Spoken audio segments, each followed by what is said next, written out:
and welcome to our Junior Achievement Volunteer video. This is Back in My Day, or How School Has Changed, Tips for Volunteers in the Modern Classroom. In this video, we're going to take a look first at the differences between school as we remember it and school the way you'll see it today. Then we'll talk about some differences between the students we remember and the students you'll encounter in today's schools. And finally, you'll see some good ways to utilize your best resource when navigating unfamiliar territory like this, the teacher. Now let's start by taking a walk down memory lane. Do you remember when classrooms looked something like this? Or maybe it was more like this for you. Aside from a visible lack of diversity, you might remember some of these characteristics. Desks were in neat rows. Behavior was strictly controlled. Students had very little freedom outside of the teacher's instructions. Individual work was emphasized and students were graded individually. The classroom was usually pretty quiet and orderly and very low tech. Books, pencils, paper, maybe a chalkboard, maybe some overhead projector every now and then. That's about all we had. If this is the kind of classroom you remember, you may be surprised to find a very different kind of classroom when you go in to do your JA program. A typical elementary school classroom now looks something like this. One thing you're likely to see in classrooms these days is tables for students or desks grouped in clusters. Some middle and high school classrooms do have desks in rows, but nowadays these very often are moved around in the course of a class period in different configurations. Those clusters again, maybe a circle or a semicircle. You'll also see a bit wider latitude of behavior control. There are still rules. Students are still expected to behave appropriately, but they do have a little more leeway now than we may have had at their age.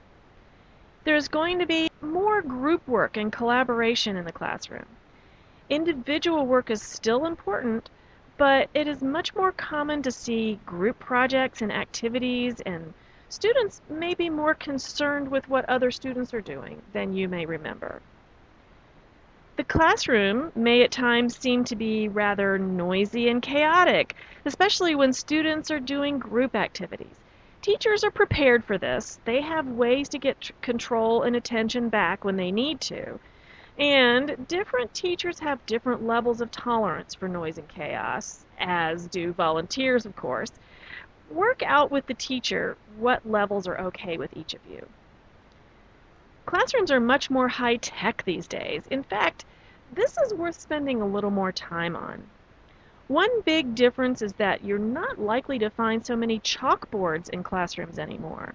There are whiteboards, but nowadays more and more classrooms in our area have smart boards.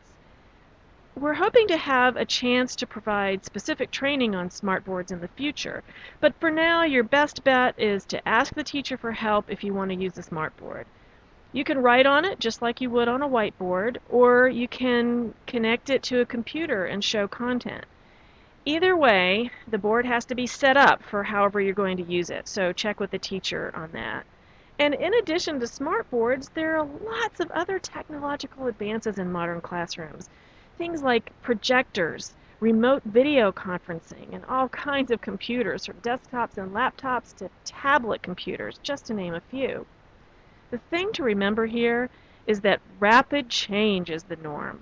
Technology continues to change at a very fast pace, and you can expect to see more and more new things in classrooms as time goes on. Of course, not only schools and classrooms have changed, let's take a look now at how students have changed. There was a time when students were expected to be quiet and listen to the teacher all day long if necessary. Students were expected to stay in their seats at all times, getting up only when instructed or with specific permission. And remember, those seats were in neat rows with space between them. Students worked individually. They were expected to focus on their own work and leave other students alone. If this is what you remember, be prepared for something a bit different when you go into today's classrooms. You're likely to see something that looks more like this. You'll find that today's students will sit and listen to you for a while, but not for more than a couple of minutes before you start to lose their attention. They really expect to actively participate in their learning. JA programs are designed for this, so take advantage of the engaging activities as early in your session as possible. They expect to get up and move often. In some classes, students are allowed to stand at their desks if they're tired of sitting. Some are allowed to get up without asking, to get water or sharpen a pencil. Take advantage of opportunities in the program to get students out of their chairs and moving around. A big difference in modern students is that they expect to collaborate in their work with other students. Even when they're working individually, they take an interest in other students' work. They make comments or offer suggestions. Usually these are very positive and supportive comments, but of course, harsh criticisms or rude remarks are not allowed. There are a couple of things in particular that you'll need to know when you go in to do your JA program. First, nowadays, students with special needs are mainstreamed into regular classrooms. This means there's a fairly good chance that your class will include some students with physical or developmental limitations, such as maybe a student confined to a wheelchair or developmentally delayed. You may see students with social or emotional issues, and you may see English language learners. In fact, there are all kinds of special needs you may find in a typical classroom. They all require special handling of some kind, but some of these students will have an aide in the classroom with them. The aide or the teacher can help you understand how best to work with the students. One other thing we've noticed recently in our sessions is that some students have a hard time understanding how to play board games. Many JA programs include board games as part of their activities, but lately we found that some students are having trouble with them. In particular, they don't know how to take turns, they don't know how to follow rules, and they don't know how to keep score. We think this may be because at home they're more likely to be playing video games, where they're either playing alone or if they play with someone else, they're playing at the same time rather than taking turns. The rules are enforced automatically by the game, so they don't have to be aware of the rules or take personal responsibility for following them. And the game keeps score for them, so they're not used to doing that either. What this means is just that you may need to take special care to thoroughly explain how the game works and what the students need to do with the materials. To navigate all of the changes you'll see in a modern classroom, there's one resource that will be extremely helpful to you, and that is, of course, the teacher. The teacher of your assigned class will know all the specifics of everything we've just talked about and can help you prepare for a wonderful experience doing your JA program. By law, the teacher should be staying in the classroom while you're there. This can be a big help with maintaining discipline, of course, but it also helps for you to get as much information in advance as possible, so you can be prepared for the classroom and the students you'll be spending time with. Be sure to ask the teacher any questions you have about the class. And here are some suggestions. What are the rules of your classroom? You might want to know, for example, if they're expected to ask permission to get up. And if they ask you, can you say yes, or do you need to defer to the teacher? Be sure to know how they're expected to behave and what they're allowed and not allowed to do. As we've discussed in this video, things have changed enough that you probably can't make assumptions based on your own school experience. Are there hand signals? Some classes have a system of hand signals that streamlines the process of asking permission for things during class. For example, a student may hold up crossed fingers to ask permission to use the bathroom. Then you can nod or gesture to give your permission and continue the session with minimal disruption. So find out from the teacher if there are any of these signals in use in the class you'll be working with. You might want to ask the teacher about ways to bring attention back to you when students have been working independently or in groups, or when the noise and chaos just get a little beyond the level you're comfortable with. Especially in elementary grades, classes usually have some kind of call and response method of getting attention.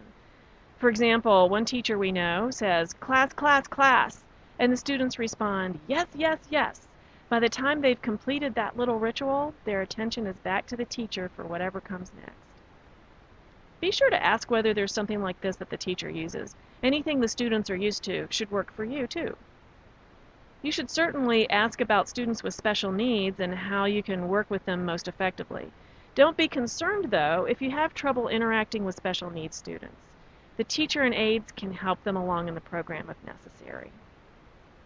Ask the teacher about grouping students. Many JA programs include activities in which you divide the class into groups, and in some classes, certain students work best with certain other students, or perhaps without certain other students. The teacher will know the best way to group them, so ask for help with this. Ask about the technology in the classroom. Some parts of the JA programs call for writing things on the board, like your name and certain vocabulary words. If there's a smart board and you'd like to use it, ask the teacher to help you set it up to do what you need. The students are probably pretty good with it too, and they can help you with a few things during your sessions. The important thing to remember here is that speaking with the teacher before beginning your program can be very helpful.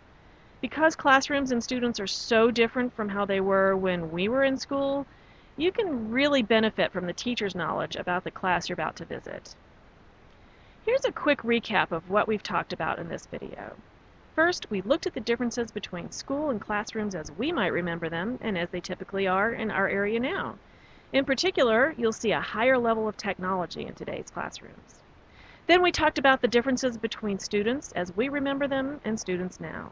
In particular, we noted that many classes may include special needs students who will need special help, and we noted that you'll need to explain very thoroughly how to play the board games in your program because many students are just not familiar with them. Finally, remember that the teacher of your assigned class is your best resource for information that can help you be prepared to deliver your JA program.